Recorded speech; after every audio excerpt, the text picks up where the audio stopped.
पैदावार को बढ़ाने वाला क्या कहलाता है? उर्वरक। अगर नेचुरल खाद का यूज होता है तो उसे हम लोग कहते हैं ऑर्गेनिक खाद।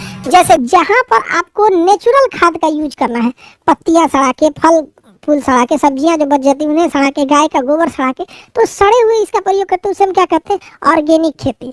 देखिए, ऑर्गेनिक खेती उपजने में बहुत टाइम लगता है, क्योंकि खेत उसे जल्दी एक्सेप्ट नहीं करती है, उसे एक्सेप्ट करने में 3 साल समय लग जाता है।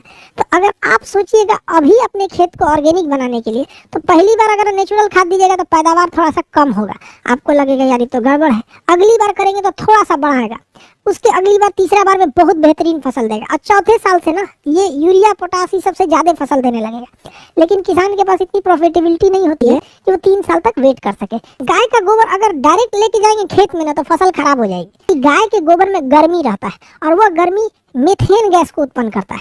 वो गर्मी किसे उत्पन्न करता है? मीथेन गैस को। तो गाय के गोबर बनाने के लिए सबसे पहले उसको क्या करना पड़ता है? उसे ठंडा करना पड़ता है। तो गाय का जैसे काऊ डंक है, तो इसमें ना सबसे पहले इसमें ऐसे इसको लेयर बना के फैला दिया जाता है।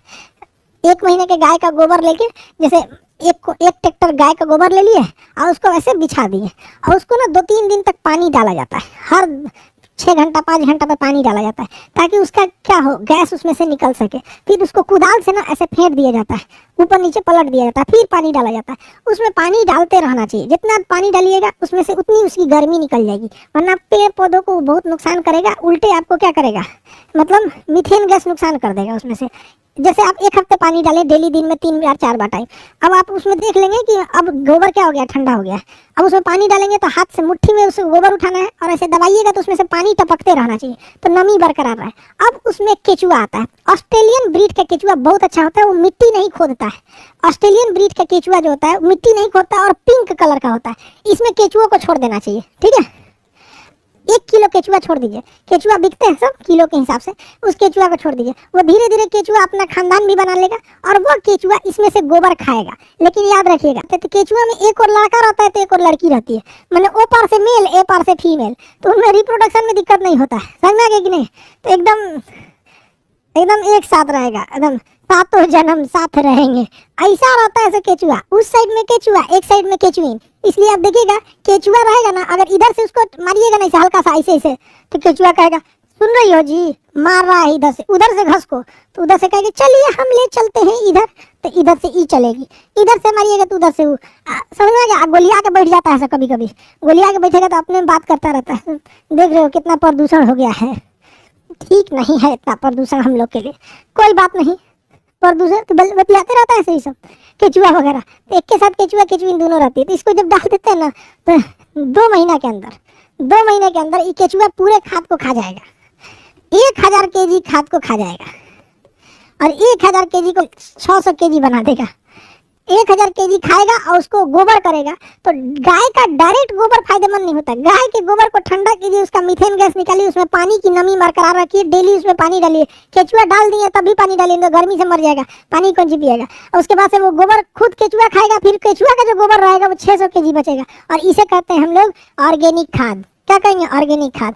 ये बहुत बेहतरीन होता है खेती के लिए। इतना किसान को फुर्सत है जी, ऑस्ट्रेलियन ब्रीड का केचुआ लगी, हम लोग के हिंदी मीडियम वाला केचुआ लेके चल जाएगा, मोटका ओकरा डालिएगा इसमें ना, चलो खाद बनाओ जी, तो खोदते खोदते चल जाएगा जमीन के अंदर, कहेगा चलो हम यहाँ से ले चल मुझे कहीं दूर तारों के शहर में लेके चल जाएगा केचुआ को। कहाँ पे?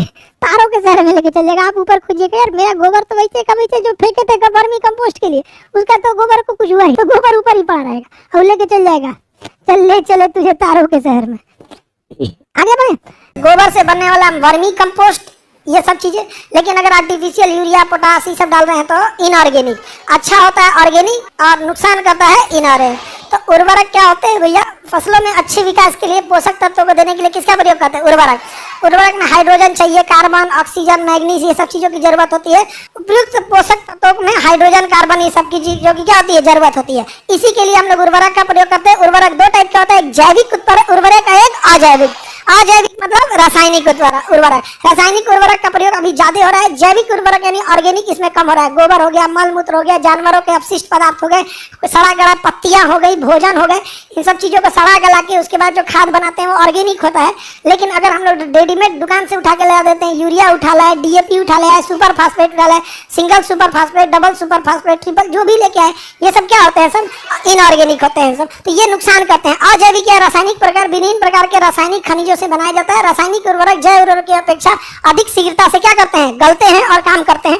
लेकिन एक आगे समय जाने के बाद ये क्या करते हैं? नुकसान करते हैं।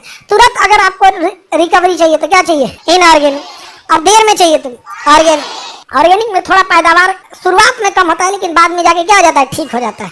शुरुआत में ठीक होगा। इसमें एक फायदा ये है कि अगर आप ऑर्गेनिक खेती किए हैं तो इससे बनने वाली फसल जो होती है वो महंगी बिकती है। ये और ऑर्गेनिक खेती से बीमारी ही नहीं होती। जैसे आप खेत में डाल दिए यूरिया, जड़ उसको सोखा, पेड़ को दिया, पेड़ फल को दिया, फल चल गया पपीता में, आप खाइए पपीता, सारे विटामिन पपीता में। हाँ जाओ जाओ, यूरिया भी जा रहा है, जाओ खा जाओ आप। इसलिए देखो हम खेत में डाल रहे हैं, पेड़ पौधे उसको फल में उठा के डाल दे रहे हैं। इसलिए आप देखिएगा हर मोहल्ले में एगो पथरी का मरीज मिलेगा। हर मोहल्ले में एगो पथरी का मरीज मिलेगा तुम्हारे। ऐसा कोई गांव है जहाँ एगो पथरी का मरीज नहीं घूम रहा है? खूब पथरी का मरीज घूम रहा है।